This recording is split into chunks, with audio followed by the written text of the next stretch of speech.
I will be doing a quick tank review for the Russian Premium Tier 3 Light Tank, the M3 Light. This is another rare tank that you can only get in the tank bundles that actually have the tank in it. This vehicle, it is a Tier 3 light tank version of the American M3 Lite. It is slightly better than the stock version, but it is not as good as the fully upgraded version of the vehicle. This vehicle performs and handles just like the American version of it.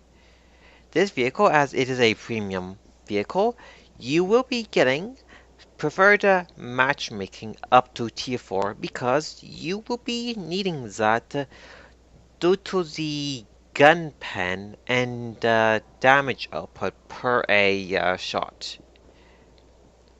As a premium vehicle, just like the others, you can train any of the Soviet light tank crew members in it while making extra credits at the same time. Let's cover the vehicle stats now. The vehicle stats. They are not that good nor bad. Hit point wise, 220 hit points. That means you can potentially be killed easily enough, but you can take a few hits before you are killed. This vehicle weighs potentially up to 12.5 tons. My setup it is about 12. With the engine of 268 horsepower, watch out for the engine fire at 20%. That engine of 268 horsepower will allow you to have a very good horsepower to ton ratio, 22.31 horsepower to 1 ton. That means this vehicle it is quite quick and mobile because you will be needing that whenever you are trying to penetrate a enemy tank with the tank gun. You can easily reach the 61 kilometer mark, especially whenever you are on flat terrain or whenever you are going downhill for the most part. The 61 kilometer means this tank it is quite quick, especially whenever it comes to flanking enemy tanks. The hull and turret traverse is quite good at 40 degrees. The armor itself, it is not a good nor bad. For the most part, every single vehicle can penetrate the armor value except for 13 low tier gun, which means if you angle the armor just right in the front, you can ricochet a good amount of rounds from the front whenever you are facing up against lower pen guns, especially the flak guns. The armor in the front it is 38 for the turret hull, 25 for the side rear turret and hull armor. Watch out for the weak part in the front here.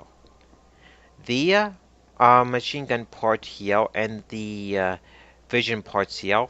If a HE round goes in here, the modules and the crew members can be knocked out easily enough, as most of the crew members are in the center of the tank here, as with most of the modules as well.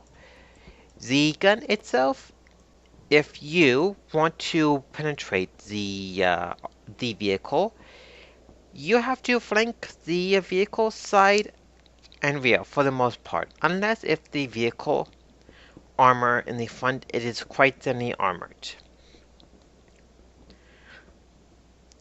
Most vehicles around tier 3 to tier 4 begin to get a good amount of armor, so you will have to flank them if you want to penetrate their armor from the side and rear, because you will be using the vehicle very good horsepower to ton ratio, which make it a mobile light tank to fulfill this role quite well. Whenever you are coming across heavily armored vehicles at Tier 3 to Tier 4, it's always a good idea to use a PCR on them, as the pen it is better. This vehicle gun, it is quite good when it comes to the aiming time and the rate of fire. Rate of fire is 24 rounds, and the aiming time is 1.9 seconds. Unfortunately, the pen and the damage output, it is not that good. But in theory, if you can get the 24 rounds to penetrate and hit, you can do a good amount of damage in this vehicle. Unfortunately, the accuracy is terrible. Point 40, point 46. The view range is terrible. 280 meters. You can improve the view range even more with the crew perks, coded optics, or even binocular telescopes as well. The radio is pretty bad. You will, for the most part, be losing contact with the rest of the team, just like the LTP radio. Let's cover the vehicle pros and cons now. The vehicle pros and cons. As a Tier 3 vehicle, you will be getting preferred matchmaking between Tier 3 to Tier 4. No matter what the matchmaking you get from Tier 3 to Tier 4, you can do quite well in this vehicle if you play towards the vehicle strengths. Now, how do you use this vehicle? This is a good support vehicle and even a flanking vehicle as well, especially if you take advantage of the vehicle nimbleness to flank the enemy tank and take advantage of the high rate of fire whenever you are flanking them. Now, what is good about the vehicle? The vehicle have a decent amount of armor in the front, so you can ricochet a fair amount of low pen gun rounds. The vehicle, it is mobile, so you can easily flank enemy tanks and do a good amount of damage whenever you are flanking them. As a premium vehicle, you can train any Soviet light tank crew member in it while making extra credits as well. Also, this vehicle gets preferred matchmaking between Tier 3 to Tier 4. Now, what is bad about the vehicle? Due to the armor value, most vehicle guns can penetrate it easily enough. The gun pen being about 48 pen on average, which means most tanks, if they angle their armor well enough in the front, you will have a problem penetrating the front armor. So, flanking the vehicle side and rear armor is a must if you want to penetrate their armor. This vehicle, as it is a slightly improved version of the stock M3, it is slightly better than it, but it is worse than the fully upgraded version of the vehicle. The crew and the modules can potentially be one-shotted with the vehicle alive still if the enemy tank get a good HE round through the center of the tank hill to knock out all of the modules and crew, because all of the crew and modules are in the center of the tank hill. be careful about that. Also, the chance of fire for the vehicle, it is 20% as well. Now, let's cover the consumables, ammo layout, and equipment you will be using in this vehicle. This vehicle carries a lot of ammo, so running out of ammo is not a issue. 103 rounds.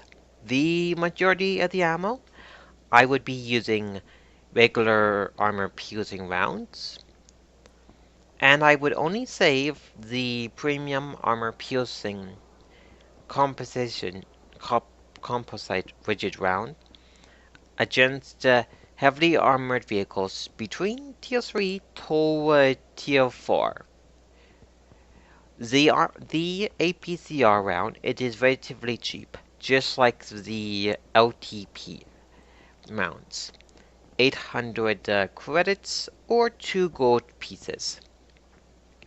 I would save some HE rounds whenever you are facing up against a semi-armor target or just want to reset cap.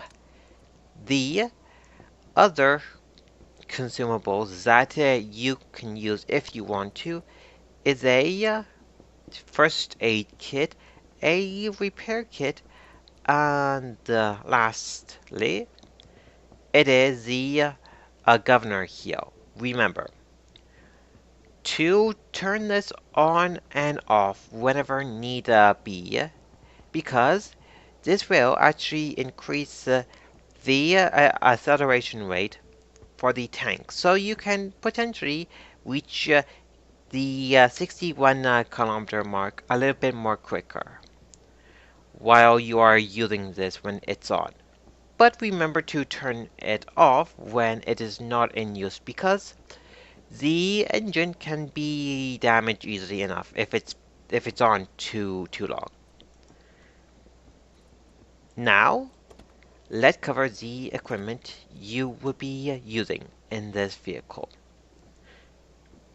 Vents is always a good idea because it improves the crew and the tank performance. You can use the camo net if you want to, if you are going to be a passive scout slash support vehicle. The enhanced gunning drive is a good idea to use if you want to decrease the aiming time even more by 10%. So it would bring it down from 1.9 to 1.8 seconds for the aiming time.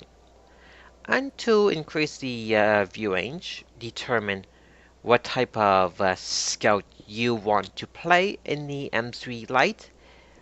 You can go with coated optics for more of a active scout, or binocular telescope, as it does give you more of a view range bonus when you are whenever you are sitting still with this activated.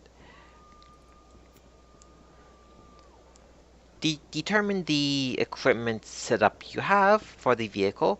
This vehicle can be quite the good scout, whether it is passive or not. I have a replay to show you how well you can do in the M3 Lite.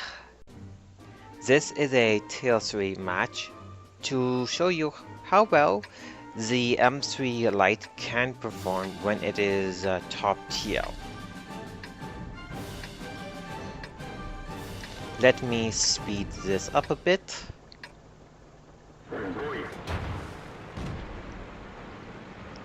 I am heading to the hill first.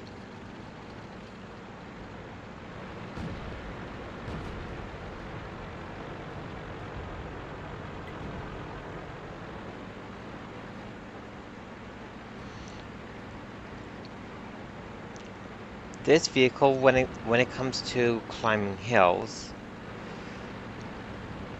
it is quite slow. But if you have a good crew and you press the accelerate button, you can easily maintain a 17 plus kilometer when you're going uphill. Right here, I'm showing you how quick the vehicle is when it's on flat terrain and going in a straight line. It didn't take long to reach the 60 kilometer mark.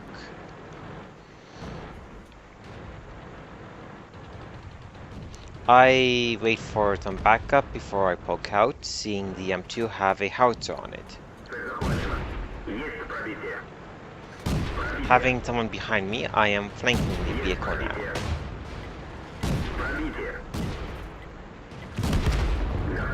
Seeing that M2 had backup,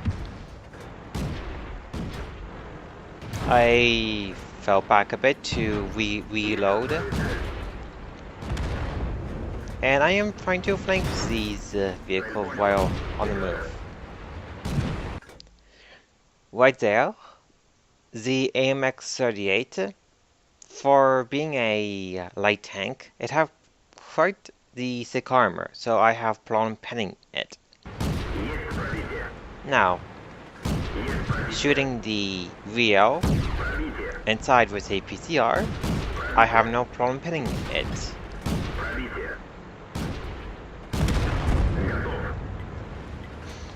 So, flanking the enemy tank is quite vital if you want to do well in the vehicle.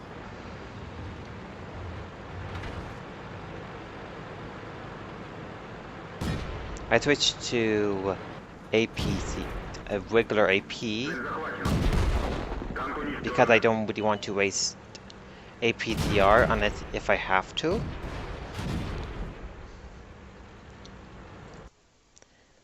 This replay I did quite well in. For the 2 kills that I got, I did about 430 damage, which is quite good. For the damage output for the per shot, this 37mm does have. Let's go to the garage now to do a brief recap on the M3 Lite. Let's do a brief recap on the M3 Lite. As a premium light tank based on the M3 Lite, it is not that good nor bad. It handles just like it, but not the fully upgraded version. As a premium vehicle, it benefits from the preferred matchmaking it does get, while being able to use it as a crew trainer as well. This vehicle, if you want to do quite well in it, you have to play to it as strengths, and flanking is a must if you want to do well against vehicles that you have a problem penetrating from the front. Overall, the M3 Lite is a decent Tier 3 premium tank to use, as it is like the M3 Lite, as it is slightly better than the stock version, but not as good as the fully upgraded version. The M3 Lite, as it is a premium vehicle, you can only get this tank in certain bundles only. So keep an eye out on the shop if you want to buy this vehicle. Overall, the M3 Lite is a okay light tank to use. It is not the best nor the worst. It is just average. I hope that you learn a thing or two about how to use the M3 Lite while you are using it. Good luck on the battlefield, everyone.